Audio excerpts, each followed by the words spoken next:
और चलिए अब बात करते हैं लाल किताब पर नए विवाद की। ये संविधान का बार बार अपमान कर रहे हैं। बाबा साहब का संविधान, ये नीले कलर का संविधान है, ये लाल किताब दिखाकर अर्बन नक्सलियों को अपने ओर आकृष्ट करने का प्रयास कर रहे हैं।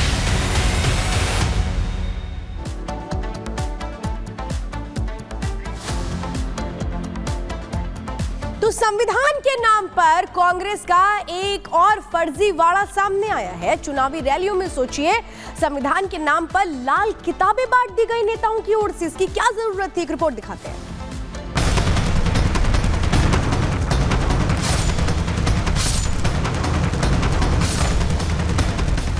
छुपकर बीजेपी के लोग, आरएसएस के लोग इस संविधान को खत्म करना चाहते हैं। मैं कांग्रेस से कहना चाहता हूं, पाकिस्तान के एजेंडे को देश में बढ़ावा देने की कोशिश मत करो। बाबा साहब का संविधान, ये नीले कलर का संविधान है, ये लाल किताब दिखाकर अर्बन नक्सलियों को एक प्रकार से अपने ओर आकृष्ट करने का प्रयास कर रहे हैं। लोकसभा चुनाव में मुंह की खाने के बाद, प्रधानमंत्री बनने का सपना चकनाचूर होने के बाद राहुल गांधी एक बार फिर महाराष्ट्र चुनाव में वही फ्लॉप प्रयोग करने में जुट गए हैं जो उन्होंने लोकसभा चुनाव के दौरान किया था।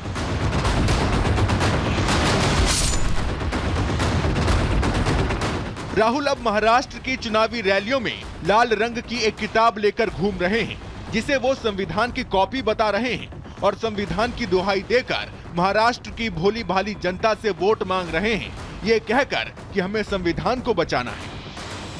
विचारधारा की लड़ाई है। एक तरफ बीजेपी और दूसरी तरफ इंडिया गठबंधन। एक तरफ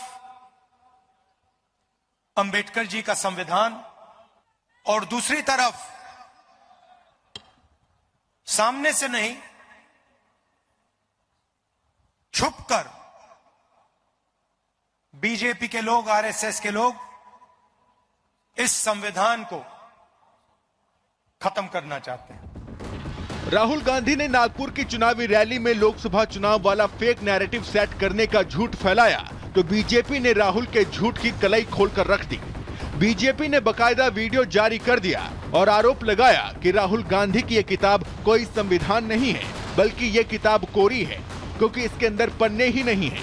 वहीं बीजेपी ये भी आरोप लगा रही है कि राहुल गांधी बाबा साहब का अपमान कर रहे हैं, क्योंकि बाबा साहब का संविधान नीला था तो राहुल लाल संविधान कहां से लाकर दिखा रहे हैं। देखिए, ये संविधान का बार बार अपमान कर रहे हैं। संविधान के नाम पर एक लाल कवर की डायरी इन्होंने बांटी।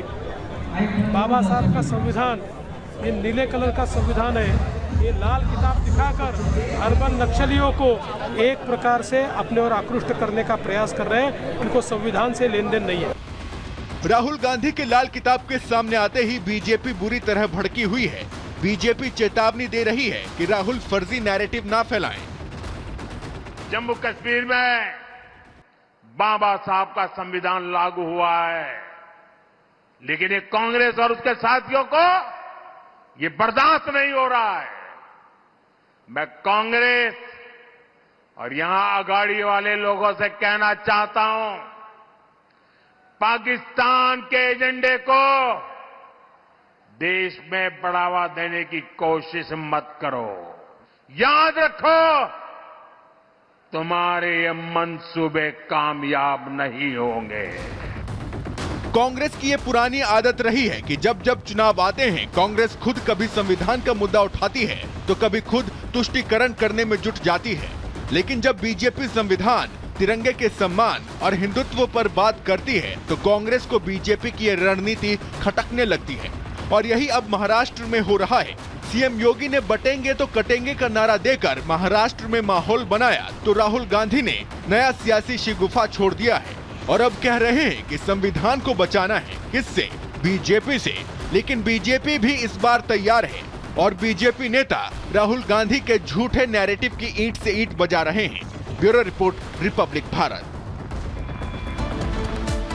और अब ये विवाद शुरू कैसे हुआ वो भी आपको बता देते हैं कि लाल किताब पर बवाल क्यों मचा है। राहुल ने नागपुर में लाल किताब लहराई है, आपको बता दें प्रचार के दौरान, और बीजेपी पर संविधान खत्म करने की कोशिश का एक बार फिर से आरोप लगाया। कार्यक्रम में लाल रंग की जो किताबें हैं वो भी बांटी गई हैं, लोगों के बीच में भी किताबें बांटी गई हैं, और ये किताब अंदर से खाली थी, इसमें पन्ने ही नहीं थे। सबसे बड़ी बात यह है जो अब निकलकर खुलकर ये बात सामने आ रही है, बीजेपी संविधान के अपमान का अब राहुल गांधी पर और कांग्रेस पर आरोप लगा रही है। संविधान के लाल रंग पर भी बीजेपी सवाल उठाती हुई नजर आ रही है। बीजेपी ने राहुल गांधी पर ये तमाम बड़े आरोप लगाए हैं संविधान को लेकर।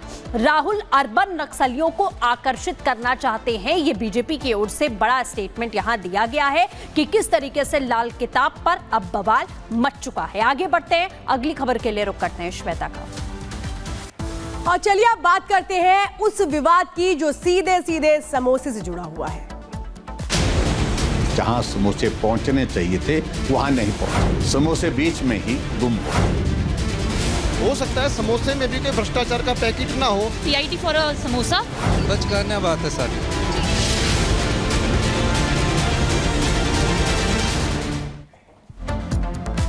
तो हिमाचल में इस वक्त सरकार के काम से ज्यादा वहां पर सुक्खू सरकार को, खास तौर पे सुक्खू को ना मिलने समोसों की चर्चा हो रही है। आए तो थे समोसे मुख्यमंत्री के लिए, लेकिन खा गए उनके कर्मचारी।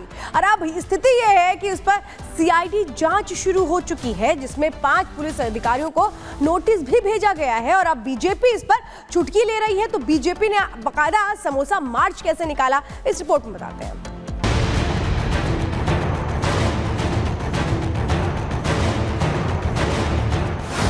क्या एक समोसा खा लेने पर सीआईडी जांच हो सकती है?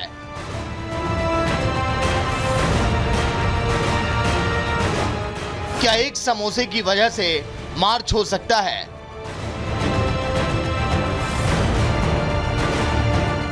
क्या एक समोसे की वजह से सरकार को विपक्ष ने घेर लिया है?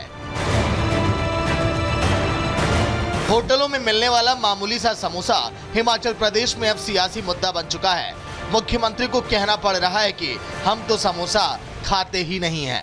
देखिए ना, किसी चीज़ को आप पूरे बचकाना बात है ये। पहले पूरी डीजीपी ने बयान दिया, उसको आप देख लीजिए। और मैं देख रहा हूँ जब से कांग्रेस पार्टी की 40 सीटें हुई है, दोबारा कांग्रेस पार्टी ऑपरेशन लोटस के बाद जीत कर आई है, तो एक टारगेटेड कैंपेन चल रहा है। और टारगेटेड कैंपेन क्यों चल रहा है मुझे समझ नहीं आ रहा। सीएम सुक्खू चाहे जितनी भी सफाई दे लें, लेकिन सच तो ये है कि इसी समोसे ने सुक्खू सरकार की नींद उड़ा दी है। हालात ऐसे बन गए हैं कि सीएम सुखविंदर सिंह सुक्खू ने समोसा खाया भी नहीं, लेकिन उनका पेट खराब हो गया। ऐसा हम इसीलिए कह रहे हैं क्योंकि मामूली से दिखने वाले समोसे को लेकर बीजेपी अब सुक्खू सरकार को चौतरफा घेर रही है, समोसा मार्च निकाल रही है। मेरे समोसे किसने खाए, इसको लेकर भाजपा यानी कि जो भारतीय जनता युवा मोर्चा है वो अनोखे तरीके से राजधानी शिमला में इस वक्त प्रदर्शन कर रही है। प्रदेश के मुखिया द्वारा है वो क्लेरिफिकेशन दी गई है कि ये बचकाना हरकत है और खास तौर पर एक फॉल्स प्रोपोगंडा है, वो प्रदेश सरकार के खिलाफ छेड़ा गया है। लेकिन सीधे तौर पर अगर हम बात करें, समोसे को लेकर इस वक्त सियासत है वो लगातार गरमा रही है।